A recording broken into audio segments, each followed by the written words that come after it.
Hey, Tacoma. Hi, third graders. How are you? Welcome back. Yes. Well, we're coming back from spring break because we film a week ahead. Yeah. We've had a bit of a rough day. Phew. That's okay. It's been a doozy. But you know what? We are sticking with it. Yeah. And we can do hard things. We totally can do hard Absolutely we can. So third graders, before we get started, let's check in with our zones. How are you feeling today? Miss Oslin, how are you feeling today? I'm in the blue zone today. I'm sorry. I'm moving slowly. Because I'm tired, but also I'm physically moving slowly because over spring break, I broke my baby toe. I know, and it hurts. It's really not like too painful. I can still move, but it's just kind of annoying. Miss Oslin and I both had accidents on the same day. Oh, Mrs. Wally. Yeah, I tripped and landed on my shoulder, and we're hoping it's okay. It's just very sore right now, so just live in the sling for now, and I'll be all right. But definitely a little bit harder to concentrate today. Yeah. I'll be okay. Mr. Kevin, how are you today? I'm in pretty good spirits today, everybody. Good. I almost said kids. You're all kids to me. The teachers, the students.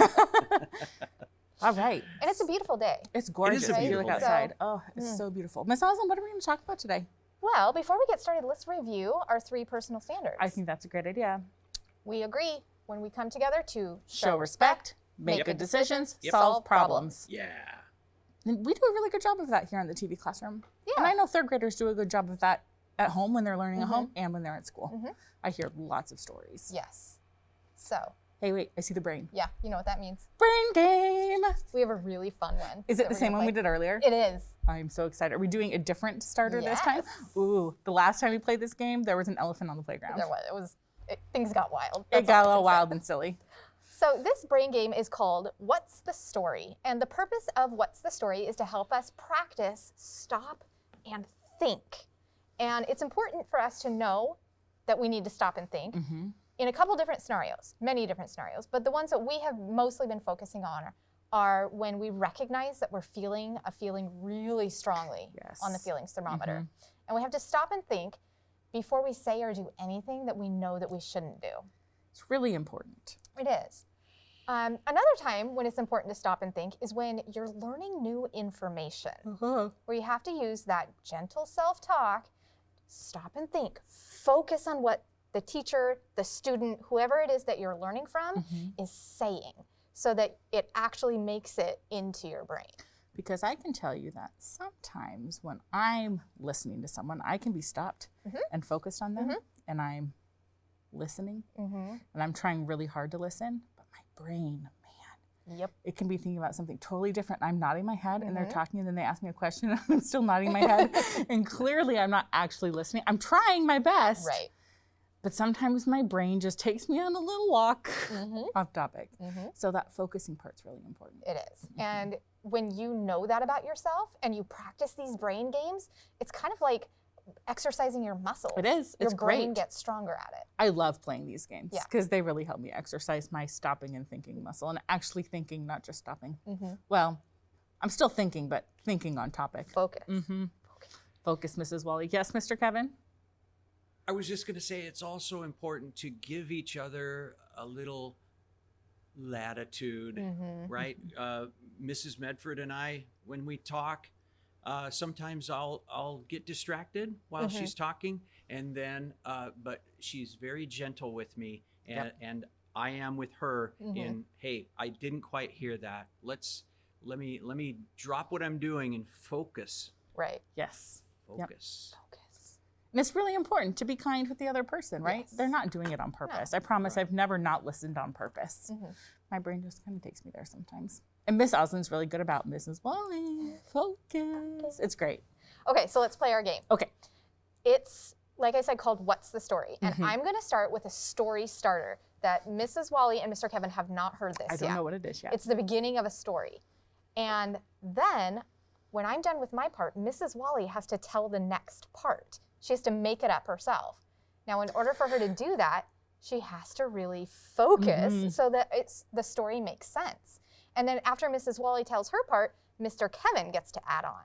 And we keep going until we just naturally end the story. And it did naturally end last time. Yeah. So, So- question. Yes. Should it be one sentence per person? Yeah. About. Okay. Unless, if you have a really good part that you need to include, then by all means. Okay, the sentence is, I was walking down the road and I found a magic wand.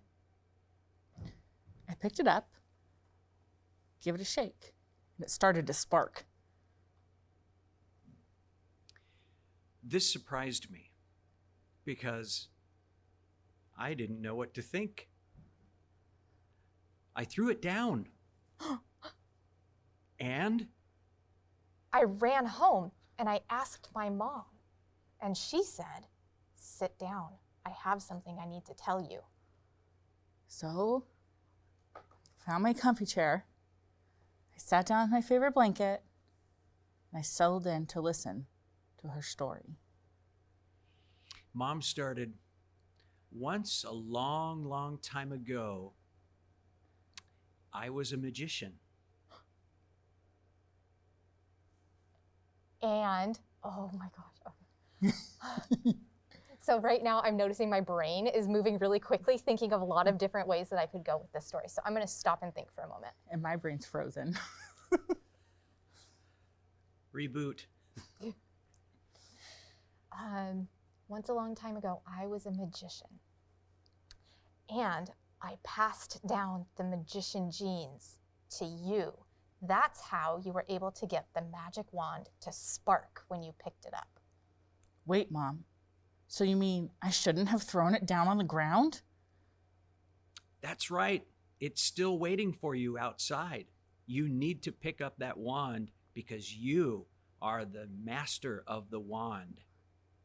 So I ran back outside and I grabbed it. It started to spark. And I gave it a little twirl. And this time, instead of throwing it down, an elephant appeared. And the elephant said, hi, my name's Irving. And then all of a sudden, I felt this brush of wind across my face. And I woke up.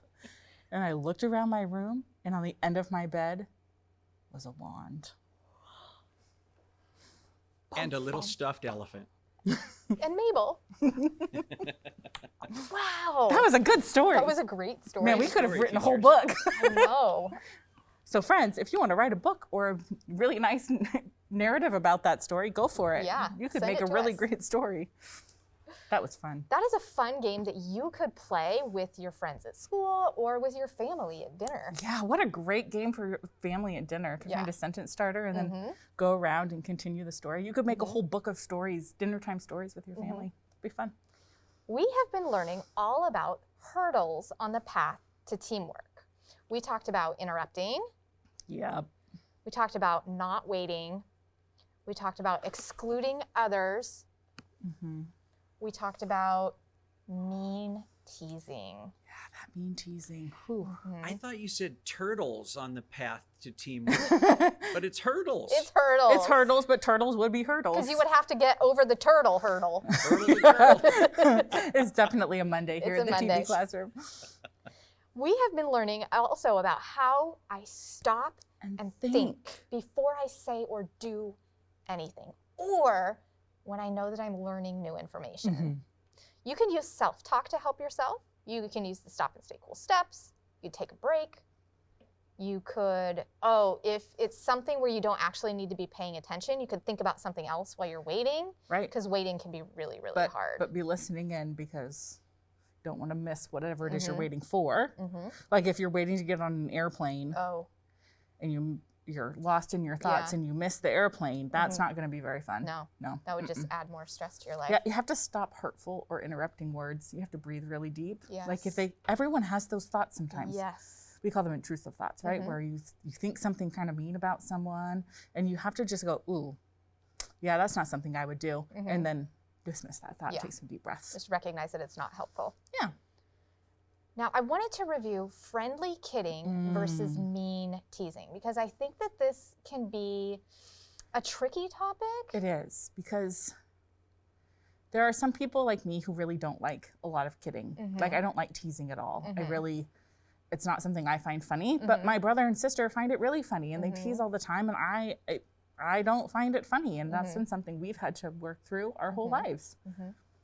Everyone has a different tolerance for teasing. Yes, and that's where it's important when we're talking about friendly kidding. The key to friendly kidding is everyone is okay with it. It's not okay if not everyone is okay. And just because someone laughs when you said it doesn't mean they're okay with it. No. Some people laugh when they feel uncomfortable. So it's important to, before you say or do anything that you think is friendly kidding, ask the person. Make sure that you know them well enough that you know if they would like it or not. Like Miss Austin can say, "Focus, Mrs. Wally," and I know that she's being funny and she's being kind, and a little friendly reminder, right? That's friendly kidding to kind of remind me to focus. But if I didn't know Miss Austin and she was like, "You need to focus," I wouldn't think that that was so funny, right? That would not be funny to me at all. No. So it's important. Yes. And so some types of mean teasing could be put downs, name calling. Oh, name calling is never okay. I have a really strict rule in my book that we don't name call. We just call people by their names. They have a name, use it. Yep. Mean jokes, sarcasm. Sarcasm is when you say something, but it's not what you really mean. Right. And then making fun or mocking someone. For the way they look or the way they sound or the way they talk, or maybe they have a disability. A lot of times we'll make fun of a disability because we don't know about it. So instead of making fun of it, like my niece Hayden, she uses a cane and Braille to read and walk. She has a vision disability. And so she just would much rather say, and so instead of someone like teasing her for her cane, saying, "Hayden, why did you use that cane?" And she's happy to tell you why. So instead of making fun or mocking someone, just ask them, "I noticed you're in a wheelchair and you're missing a leg. Can you tell me why that is?" And they'll tell you.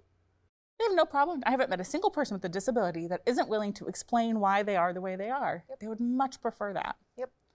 So we talked about some ways to stop teasing when it does happen, because it's going to happen. And we said keep a straight face. That means you're not smiling or laughing at it. You could look away, which takes the attention away from the teaser. Oftentimes people tease because they're uncomfortable or the attention. Right. Or they just, they want attention and they're not feeling good about themselves.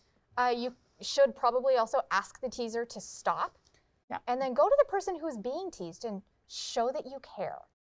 Say, "I noticed that so-and-so said, why don't you come eat lunch with me today?" And if none of those work and the teasing continues, that's when the line is drawn, which means the teasing must stop and you need to ask for help from an adult. We try to fix it one time. And if you are what we call a bystander, which means you're seeing the teasing happen, if you see it, you stop it. And if you don't, you'll probably get in trouble too. Today we're learning to identify and practice strategies to use if I am being teased. This is really important. It's so hard when you're the person who's getting teased to stand up for yourself because you're in a vulnerable position and you don't really feel like you should because you think it might make the teasing worse. So we're going to do a scenario, a situation that wasn't made up for me because this actually happened to me when I was younger. You're going to imagine that some kids are teasing you on the playground about your shoes. What are 2 strategies you could use? Take some think time. Should we act it out? We could. Which one do you want to be? Teaser, the teasy? Whatever. You choose. You can go ahead and tease me, pretend to tease me about my shoes. I'm not good at this. I know. Miss Oslin, you have funny green shoes on. They have these weird things on them. Where did you get those shoes? That was like some sarcasm there at the end. Like you don't really want to know. So 2 strategies I could use. I could look away. That takes the attention away. But really what I want to say is, stop teasing me about my shoes. Oh. I'm sorry, Miss Oslin. I guess I was teasing you about your shoes, and that probably didn't feel very good. I won't tease you about your shoes anymore. Thank you. See how we were able to solve that problem? Oftentimes, if someone's teasing you and you do what's called call them out on it, where you say, you're teasing me and I don't like it, they stop because they're not expecting What's interesting in my head is she turned away, I was thinking, oh, so now you're just going to walk away and not tell me about your shoes? But when she turned and told me directly, I was like, whoa, she didn't like that. Okay, better stop. Because I used a very firm voice. She did. Too. It wasn't a, can you stop teasing me? I really don't like that. Yeah. That's not how you do it. Now here's another scenario. One time, there was a class studying the planets, like in this picture. And the teacher asked, what planet do you live on? And a student just called out, Mars. I bet they weren't paying attention. They probably weren't paying attention. But people started teasing them about it. Started calling them a Martian because they live on Mars. And after the lesson, when they were out at the playground, the teasing continued. Uh-oh. Did that person ask them to stop? Ooh. So they've tried, and it's continued. It's following them out to the playground. Ooh, that's not good. That's not good. That's a situation when you would need to ask for help. Yep. Now, if you are being teased, and remember, this is you do one time, because beyond that, it's bullying. Correct. And we don't tolerate that. Nope. You could laugh it off. Be like, yeah, I guess I am a Martian. Like, I'm the coolest Martian in town. And laugh it off, right? You could also... It takes the power away from the teasing when you do that. You could also ignore it once and walk away. You could, and you've told me about this strategy before, find other students who are treating you the way you want to be treated. Right. Our cool rule. And go play with them. Go play with them. You could use self-talk, which means you would say to yourself, self, what they're saying isn't really true. I'm not a Martian. They're just trying to have just fun. trying to get your goat. And you can just be like, okay, yeah, I am, and move on. You could do something else that's enjoyable, like go swing, if that's what's fun to you. Ask the teasers to stop, and then... If they're still not stopping, ask for help. And it sounds like this. I need help. There's a group of students that are teasing me about what I said in class when I made a mistake. I've asked them to stop multiple times and they're continuing. I need your help. And then your teacher will probably walk you through a win-win conflict solver. These are strategies that also work when someone's teasing you, not just when you're in a conflict with someone. And if they don't work, then the teacher will deal with it from there. We have things to deal with when it's bullying that we have to do by law as teachers and adults that are around children. Also, continue to check in with your feelings thermometer and think about how strongly you're feeling a feeling. And if you're noticing that you are at a 4 or a 5. When I get teased, I'm at a 4 or a 5. So what do you do about it? I have to stop for a moment and do a chilly hug and take some deep breaths and kind of take my brain off of it for a minute before I'm ready to solve the problem. Because you might want to say or do something that like get them back or retaliate or make them get in trouble. And really what I need to happen is the teasing to stop. Yep. Exactly. And if the teasing stops, then I don't have a problem anymore. And so I need to be in a good space to do that. I agree. Today we're learning to identify and practice strategies to use if I am being teased. Okay. I think we should practice some of it. So imagine that kids are teasing you on the playground about your shoes or something. What 2 strategies could you use? Take some think time. This is what you're going to put on Flipgrid. So your teacher has a link and you get to go on there and respond. What are the strategies you would use if you were being teased about your shoes? Before we go, I think we should act out some of the strategies for them so they know what it looks like, but not use the shoes. Okay. You could tease me about my arm. Are you okay with that? I'm okay with that. Okay. Geez, Mrs. Wally, what'd you do? Tripped over again. You know me, clumsy old self. What'd she do? I used humor. You did. You laughed it off. Yep. Yep, you're right. It totally takes the steam out of it. It does. It like completely eliminates the teasing. Yeah. Should we try another one? Okay. And I could even then follow it up with later, say, hey, Miss Oslin, earlier when you teased me about my arm, that kind of hurt my feelings. You mind not doing that again? Right? So you approach it when everyone's had time to cool down. Yep. So that would be, you used our strategy of laugh it off and ask the teaser to stop. Because Miss Oslin wouldn't have known that I didn't like that because I didn't ask her to stop. So she might tease me again. And I might think I've told her that but I didn't tell her to stop. I just laughed it off. It's important to tell them to stop. That's true. Okay, I got to think of a way to tease you about your arm. Because see, it makes me uncomfortable. I don't like doing it. It makes me uncomfortable too.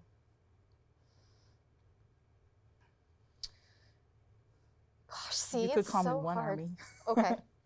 Oh, look, it's one arm Wally. Sorry for laughing. That was pretty funny. You had to make it something that rhymed, didn't Yeah, you, I did. Mrs. Oslin? I know. So what strategy? I haven't really used one yet. I'm just laughing because it makes me I uncomfortable. know. See, I might think she's okay with that because she's laughing. But I know Mrs. Wally well enough to know that it's not because she thinks it's funny. Miss Oslin, I have 2 arms. Can you please not tease me about my arm? Thank you for telling me, Mrs. Wally. Yes, I will not tease you about your arm. Thank you. I am curious about what happened. Oh. Aha. So that's sometimes what friends do. They'll tease because they want to find out what happened and they don't know how to ask. They feel uncomfortable asking. Just ask. And if someone doesn't want to tell you, they say, oh, I don't want to talk about it right now. Yeah. Very good. All right, friends. That's like Mrs. Wally said, what you are going to post about on our Flipgrid is what 2 strategies you could or have used. Well, yeah, if you've had teasing, tell us the story. But remember, don't use people's names. We don't want to embarrass anybody. Yeah, you just say someone or one time. This person, they. You can just use gender neutral pronouns. Yeah. And if you're not comfortable or you don't want to post it on Flipgrid, we still have our email and our mailing address that you could send it to us here. We would love it. We would love it. Mr. Kevin, how can our 3rd graders send us their strategies for coping with teasing? Well, if you're like me and you live on Mars, you may not be able to use email, but I know that 3rd graders can do that. TV Classroom at tacoma.k12.wa.us. I know. I don't know either. I don't know what I'm saying. It's okay, Mr. Kevin. Or you can email or see now I'm all flustered. It's Monday. It's You okay, Mr. can Kevin. use the regular mail to TV Classroom, 601 South 8th Street, Tacoma, Washington, 98405. Beautiful. Now it's time for our affirmation. That's right. And well, we've been talking about how to stand up for ourselves when we're teased, because we've all been teased. Yep. And it's important that we're confident enough to know that I am worthy of being treated with respect. Yep. So we're all going to take a deep breath together and say our affirmation. I am worthy of being treated with respect. Excellent job today, 3rd graders. We hope you have a great rest of your day, and we look forward to seeing you back here next time in our TV classroom and on Flipgrid. Bye, friends.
10 seconds to pick your crewmate.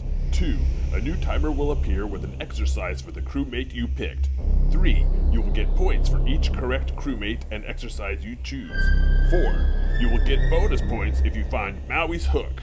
5. If you pick the imposter, you will lose all your points. 6. Use your math skills to see how many points you can get.